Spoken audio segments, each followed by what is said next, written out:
we need to go into the WordPress admin and we need to set which page we want to be our home page. So in the sidebar, we are going to select settings. And not just that, but we also want to select the sub-tab reading under settings. Before we jump into this video, go to training.mammothinteractive.com. Here you can sign up for the Mammoth Unlimited membership and get access to all of the courses we've ever created.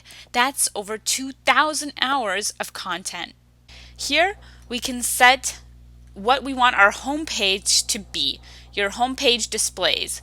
Currently we have it as your latest posts, but we want to change that to a static page. So let's select our home page to be the custom home that we built, and then our posts page can just be the default page for posts.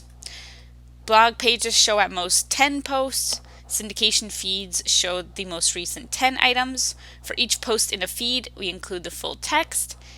And we've discouraged search engines from indexing this site just because we're testing it out. Now we can press Save Changes. All right, and if we go to our local host at port 8888 if you're on Mac, or just localhost on Windows, and then /WordPress and refresh. This time, once we have the refresh, look at that. Now our home page is actually containing our image carousel. And here we still have the header and footer, but now we have our featured products on our home page. Thanks for watching, and don't forget to go to training.mammothinteractive.com.